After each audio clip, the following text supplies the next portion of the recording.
15 अगस्त 1947 भारत गुलामी की जंजीरों से आजाद हुआ।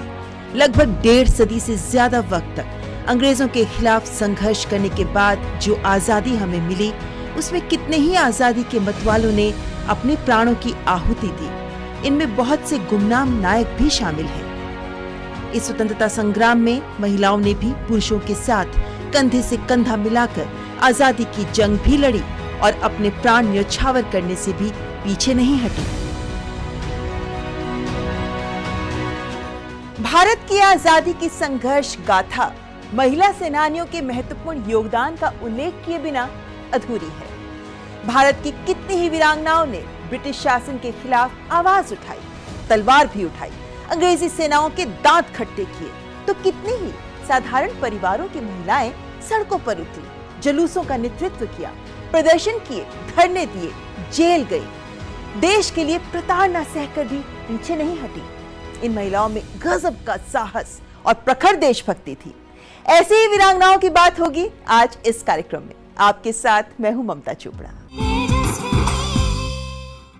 1857 के संग्राम को आजादी का पहला संग्राम माना जाता है, लेकिन इसके पीछे अंग्रेजों के खिलाफ दशकों से सुलग रही वो ज्वाला थी जिसे देश के अलग अलग हिस्सों में उठ रहे विरोध के बगावती सुरों ने हवा दी, जिसमें कितनी ही वीरांगनाएं भी शामिल थीं।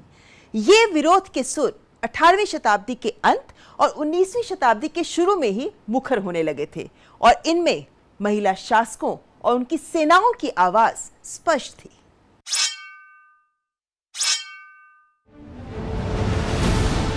अंग्रेज भारत में फूट डालो और राज करो की रणनीति के साथ आगे बढ़ रहे थे। 19वीं सदी की शुरुआत में देश के बहुत से शासक अंग्रेजों की बदनीयत को समझ नहीं पाए थे। कितने ही राजे रजवाड़े उनके सामने आत्मसमर्पण कर रहे थे, लेकिन कई महिला शासकों ने उनका विरोध किया, जिनमें एक थी भारतीय वीरांगना भीमाबाई होलकर। जब इंदौर पर कब्जा करने के लिए इंदौर रेजिमेंट के कर्नल मालकॉम ने होलकर पर आक्रमण कर दिया, तो 1817 में माहितपुर के भीषण संग्राम में भीमाबाई ने अंग्रेजों का सामना किया। पराजय मिली तो सेना को फिर संगठित किया। जंगलों में छापामार रणकौशल की युद्ध नीति से अंग्रेजों के खजाने लूटे। कर्नल मालकॉम ने भारी भरकम सेना लेकर जंगल में ही भीमाबाई को घेर लिया, लेकिन रानी ने आत्मसमर्पण नहीं किया, बल्कि अंग्रेज सेना का घेरा लांघकर निकल गईं और हाथ नहीं आई। कर्नाटक के बेलगावी जिले के कित्तूर की रानी चेन्नम्मा ने भी ब्रिटिश ईस्ट इंडिया कंपनी के खिलाफ सशस्त्र विद्रोह किया। 1824 में अंग्रेजों ने कित्तूर पर हमला किया। रानी चेन्नम्मा के रण कौशल के सामने ब्रिटिश सेना को युद्ध के मैदान से भागना पड़ा, लेकिन अंग्रेजों ने फिर भारी तोप और गोले बारूद के साथ कित्तूर पर हमला कर दिया। रानी चेन्नम्मा को गिरफ्तार किया गया, लेकिन ब्रिटिश शासन के खिलाफ बगावत का झंडा बुलंद करने की उनकी वीरता ने देशवासियों को प्रेरित किया।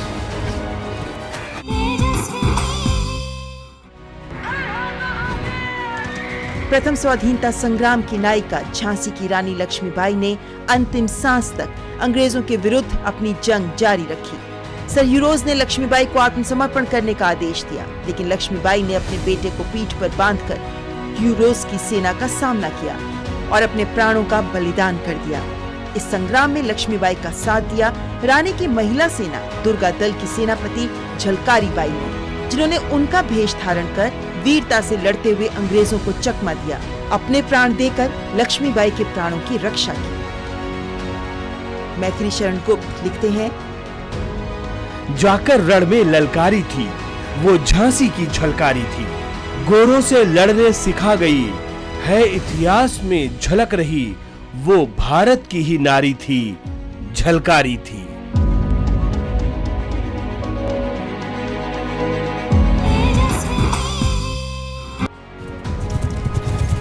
1857 की क्रांति में अवध की क्रांतिकारी रानी बेगम हजरत महल ने लखनऊ में क्रांति का नेतृत्व किया। आलमबाग की लड़ाई के दौरान अपने जाबाज सिपाहियों के साथ दिन रात युद्ध किया। पराजय के बाद अवध के देहात में चली गई और वहां भी क्रांति की चिंगारी सुलगाती रही। उनके सैनिक दल में तमाम महिलाएं शामिल थी, जिन्होंने अंग्रेजों से जमकर लोहा लिया।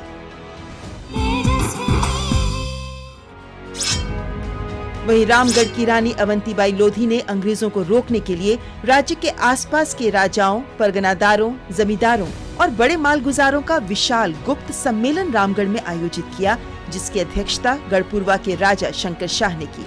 राजा शंकर शाह को अंग्रेजों ने जब मृत्यु दंड दे दिया तो रामगढ़ राज्य में विद्रोह भड़क गया।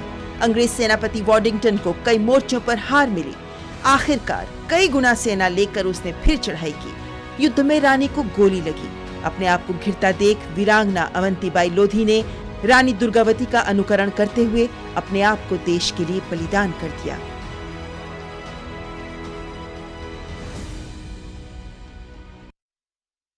वीरांगनाओं में दो कैटेगरी थी। एक तो जो राज्य सत्ता से संबंधित थी, जिनका राज्य था, साम्राज्य था, अपने साम्राज्य को बचाने के लिए उन्होंने किया।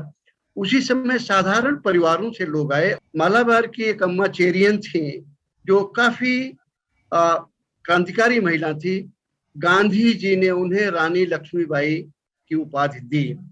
प्रेरणा स्रोत का क्या स्वरूप होता है, आप इसको समझने की यूं कोशिश कीजिए कि सुभाष चंद्र बोस ने लगभग आप समझिए कि 90 वर्षों बाद एक वो रानी झांसी रेजिमेंट की स्थापना करते हैं।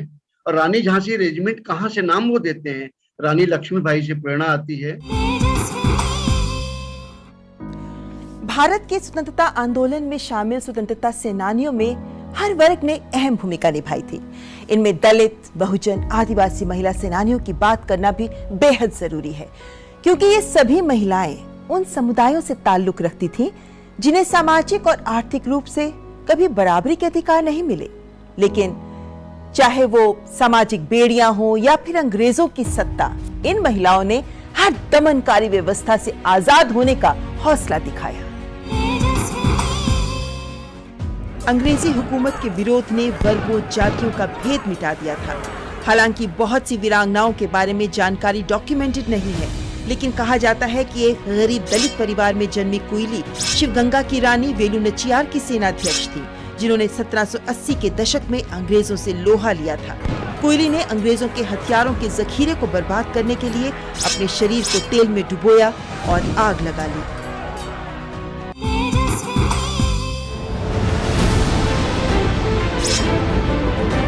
शहीद वीरांगना उदा देवी पासी वो मर्दानी थी जिसने लखनऊ के सिकंदर बाग में ब्रिटिश सेना को मुंहतोड़ जवाब दिया।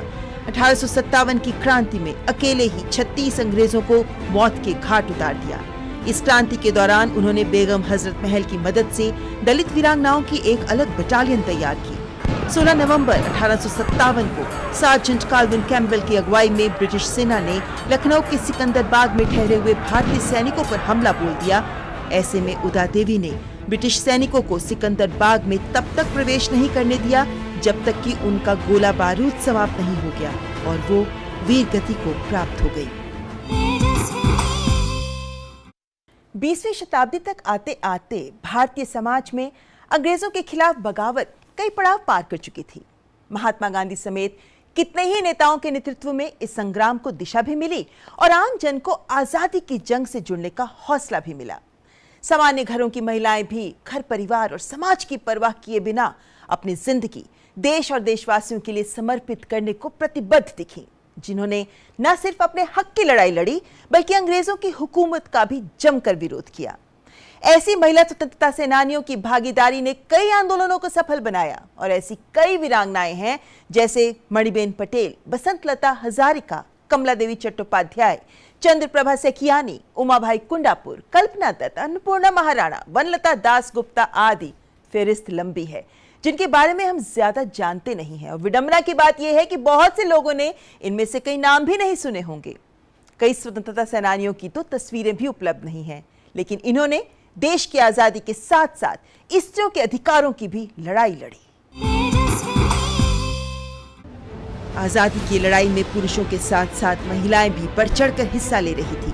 केरल में भी एक युवती अकम्मा चेरियन ने शिक्षण छोड़ अंग्रेजों के विरुद्ध जंगे आजादी के लिए शंखनाद कर दिया। 20,000 से अधिक लोगों की एक रैली का आयोजन किया, जहां ब्रिटिश पुलिस प्रमुख ने अपने सिपाहियों से आगजनी करने का आदेश दे दिया तो अकम्मा चेरियन चीख पड़ी, मैं इस रैली की नेता हूँ, दूसरों को मारने से पहले मुझे गोली मारो। उनके इन साहसिक शब्दों ने पुलिस को अपना आदेश वापस लेने के लिए मजबूर कर दिया। और ये सुनकर महात्मा गांधी ने उन्हें नाम दिया त्रावणकोर की झांसी की रानी।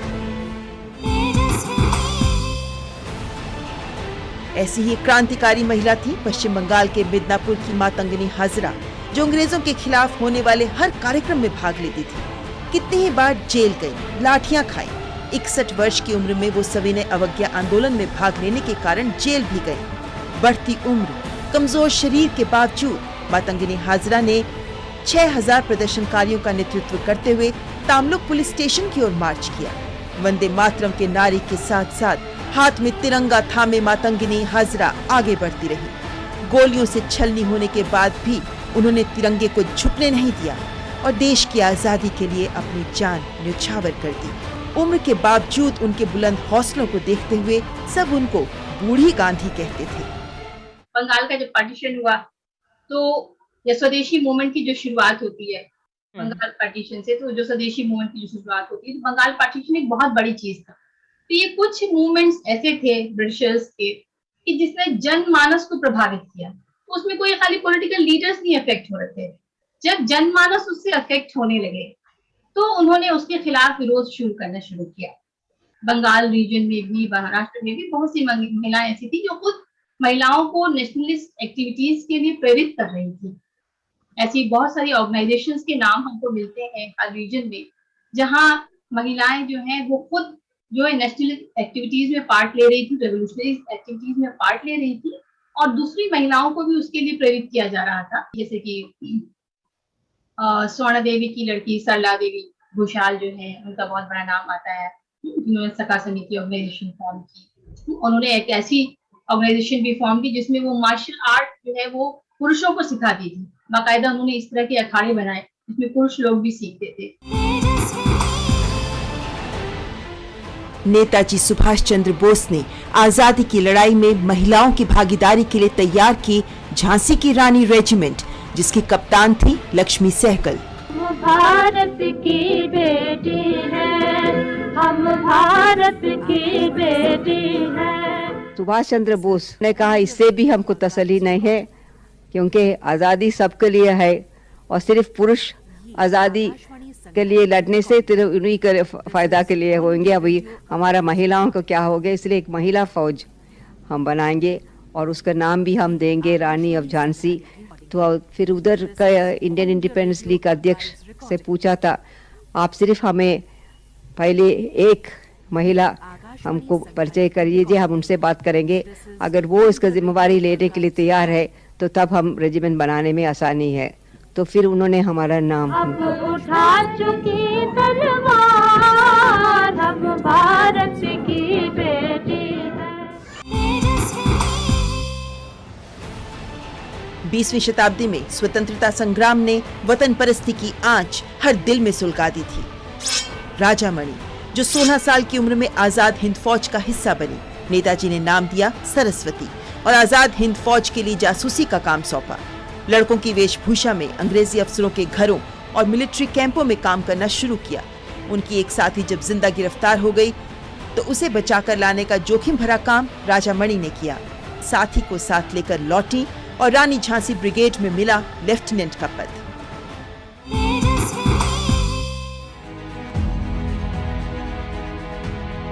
भारत की आजादी के क्रांतिकारी इतिहास की सबसे युवा क्रांतिकारियों में नाम आता है बंगाल की शांति घोष और सुनीति चौधरी का, जिन्होंने अमर बलिदानी भगत सिंह की फांसी का बदला लेने के लिए 14 दिसंबर 1931 को त्रिपुरा के कोमिल्ला के जिला मजिस्ट्रेट CGV स्टीवन पर ताबड़तोड़ गोलियां बरसा दी। तब ये लड़कियां केवल 14 साल की थीं और इन्हें आजीवन कारावास की सजा मिली। जब Indian national movement, Indian Congress आई 1885 में, उन लोगों ने जब अपना प्रोग्राम रखा तो वही ना लिंग का भेद था, ना जाति का भेद था, ना धर्म का। उसमें फ्रीडम था, वो सबके लिए था, इक्वालिटी सबके लिए, सोशल जस्टिस सबके लिए। काफी जो बदलाव आया वो गांधी जी के आने से आया। गांधी जी ने एक तरह का जिस तरह से उन्होंने मूवमेंट को एक बृहद बनाया, उसको एक्सपैंड किया और उस एक्सपेंशन में आम जनता तक वो ले गए स्वतंत्रता संग्राम की विचारधाराओं को। जब हम लोग कुछ जगहों पे रिसर्च में इंटरव्यूज लिए तो ऐसे जो कुछ राजपूत फैमिलीज, ब्राह्मणों के परिवार, कंजर्वेटिव मुस्लिम फैमिलीज, जिनकी औरतें कभी अपने बरामदे तक नहीं पहुंची थी, उन लोगों ने पार्टिसिपेट किया सत्याग्रह आंदोलनों में, सिविल डिसोबीडियंस और इसमें। और उन्होंने ये बताया इंटरव्यू में, कहा कि हम लोगों की सास, हम लोगों के हस्बैंड सब कहते थे गांधी जी का आंदोलन है, हमको कोई चिंता नहीं है, आप लोग जाइए। युवा सेनानियों में एक जांबाज सेनानी थी उषा मेहता। महज 8 साल की उम्र में उषा मेहता साइमन कमीशन के विरोध में आयोजित साइमन वापस जाओ आंदोलन का हिस्सा बनी।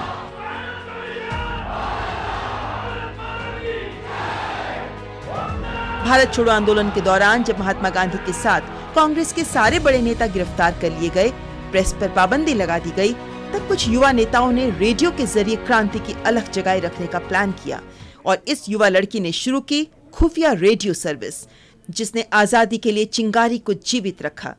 Immediately the call was given by Mahatma Gandhi to do or die. We thought it would be better if we have a broadcasting station of our own, because a transmitter certainly is the best way of giving the news about freedom struggle to the people and reaching it to every nook and corner of the country. गुमनाम नायकों की फहरिस्त में एक नाम है बंगाल की महान क्रांतिकारिणी प्रीतिलता वाद्देदार का। उनका कहना था, देश की आजादी की जंग में महिला पुरुष में भेद नहीं होना चाहिए। अगर हम सत्याग्रह में साथ खड़ी हो सकती हैं, तो क्रांतिकारी अभियानों में क्यों नहीं। प्रीतिलता ने अपनी बुद्धिमता, रणनीति और प्रयासों से शस्त्रागार छापे, टेलीग्राफ कार्यालय, रेलवे लाइनों पर हमला करने और चटगांव के विद्रोह को सफल बनाने में मदद की। सितंबर 1932 को मात्र 21 साल की उम्र में ही 40 क्रांतिकारियों का नेतृत्व करते हुए पुरुष का वेश धारण कर यूरोपियन क्लब पर हमला बोल दिया। हमले में घायल होने पर अंग्रेजों के हाथ न आने के लिए उन्होंने जहर खाकर अपने प्राण देश पर बलिदान कर दिए। गांधी जी ने जो ऑल इंडिया लेवल पे जो बातें की, जो आश्रम उन्होंने बनाए और जिस तरह से मूल्य पे आधारित सीधी छोटी छोटी चीजें, साधारण चीजें, नमक का बनाना, नमक लॉ का तोड़ना, खादी का, और ये बहुत साधारण सिंपल भाषा, प्रभात फेरी, गाने, इन सब से इसका प्रचार किया। और जगह जगह पे, तालुके लेवल पे, तहसील लेवल पे जो कांग्रेस के संगठन थे, उन लोगों ने काम किया और इससे स्कूली बालिकाएं, बालक लोग इससे प्रेरित हुए। वो माहौल ही उन्होंने एक आंदोलन का, एक आजादी का जो जज्बा पैदा किया। देश के हर कोने में आजादी की अलग जगी थी। पूर्वोत्तर में भी इसे कई क्रांतिकारियों ने आगे बढ़ाया, जिनमें एक थी मणिपुर के तमेंगलोंग जिले के नुंगकाओ गांव की रानी गाइदिनलिउ, जिन्होंने मात्र 13 साल की उम्र में ब्रिटिश सरकार और उनकी नीतियों के विरुद्ध अभियान चलाया। गाइदिनलिउ 1927 में अपने चचेरे भाई जादोनांग द्वारा शुरू किए गए हेरेका आंदोलन में शामिल हो गयी, जिसका लक्ष्य था गोरों को हम पर हुकूमत नहीं करनी चाहिए। लेकिन अंग्रेजों ने जादोनांग को फांसी दे दी, जिसके बाद इस आंदोलन को आगे बढ़ाया गाइदिनलिउ ने और उत्तर पूर्व के लोगों को ब्रिटिश राज के खिलाफ विद्रोह करने के लिए प्रेरित किया। और ये विद्रोह पूर्वोत्तर का असहयोग आंदोलन कहलाया। उन्होंने अंग्रेजों के खिलाफ कई छापामार युद्ध रणनीति का नेतृत्व किया। 17 अक्टूबर 1932 को गाइदिनलिउ को कैप्टन मैकडॉनल्ड ने पकड़ लिया। 17 साल की उम्र में रानी गाइदिनलिउ को 14 साल की जेल हुई और आजादी के बाद ही उनकी रिहाई हुई। और देश की महिलाओं ने आजादी की जंग के हर पड़ाव पर यह साबित कर दिया कि वो वीरांगनाएं हैं, जो देश के लिए हर जोखिम उठाने को तैयार हैं। लेकिन कितनी ही महिलाएं ऐसे भी हैं जिन्होंने पर्दे के पीछे रहकर कार्य किया, जैसे महात्मा गांधी की पत्नी कस्तूरबा गांधी, जिन्हें सब बा कहकर बुलाते थे। वो कई बार जेल गई, संघर्ष में शिरकत की, आजादी की लड़ाई में महिलाओं को जोड़ने का सराहनीय कार्य किया। इसी तरह सरोजनी नायडू, जो प्रारंभ से ही आजादी के संघर्ष में सक्रिय रही थी। मीराबेन यानी मेडेलिन स्लेट, जो British navy officer Edmund slate की बेटी थी और पूरा जीवन भारत की सेवा में अर्पित कर जो गांधी जी के आदेशों का पालन करती रही। और मैडम भीकाजी कामा भारतीय मूल की पारसी नागरिक थी। उन्होंने लंदन, जर्मनी, अमेरिका का भ्रमण कर भारत की स्वतंत्रता के पक्ष में माहौल बनाया और जर्मनी के स्टटगार्ट में 22 अगस्त 1907 में ही 7वीं अंतर्राष्ट्रीय कांग्रेस में भारत का प्रथम राष्ट्र ध्वज फहरा दिया। वहीं कई महिलाएं ऐसी भी थीं जिन्होंने अपने दम पर ब्रिटिश हुकूमत को झुकाने की कुव्वत दिखाई। जैसे महाराष्ट्र की अनुसुईया बाई काले ने 1942 के आंदोलन के दौरान मुकदमा लड़कर 25 क्रांतिकारी युवकों को फांसी से बचाया। दुर्गा देवी, जिन्हें दुर्गा भाभी के नाम से बुलाया जाता था, जिन्होंने न सिर्फ अंग्रेजों के खिलाफ संग्राम में अहम भूमिका निभाई बल्कि इस लड़ाई में महिलाओं की भागीदारी को दिशा दी। दुर्गा देवी अपनी पार्टी के लिए हथियारों का इंतजाम करने में भी अहम भूमिका निभाती थी। अंग्रेजों के एक मिशन को फेल करने के लिए दुर्गा भाभी ने भेष बदला, यहाँ तक कि भगत सिंह की पत्नी बनकर कलकत्ता मेल से यात्रा भी की। हम लोग काफी औरतें थी उस समय। हमने ये सोचा था कि गांधी जी की आवाज पर हम लोग सब उनका साथ देंगे और पूरे तौर पर हमने विदेशी कपड़ों को जलाना शुरू किया। जब भी कहीं आजादी की लड़ाई हुई है तो इसमें हिंसा हुई है और हिंसा होने के बाद ही एक सामाजिक परिवर्तन आता है, वरना सामाजिक ढांचा वहीं वहीं रह जाता है। जहां तुम्हारे चरण वहीं पर पदरच बनी पड़ी हूं मैं, मेरा निश्चित मार्ग यही है, ध्रुव सी अटल अड़ी हूं मैं। सुभद्रा कुमारी चौहान के ये शब्द इन वीरांगनाओं की देशभक्ति, समर्पण की अलख प्रदर्शित करते हैं। ये वो वीरांगनाएं हैं जिनका योगदान देश को आजाद फिजा मैसर कराने में महत्वपूर्ण रहा है। ये वो लोग हैं जिनका कर्ज तमाम हिंदुस्तानियों पर है।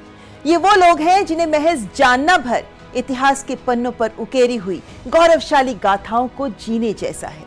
तो आइए इनके जज्बे से हौसला लें और अमृत महोत्सव में देश के लिए समर्पित भाव का संकल्प लें। यही इनके प्रति हमारी सच्ची श्रद्धांजलि होगी। नमस्कार।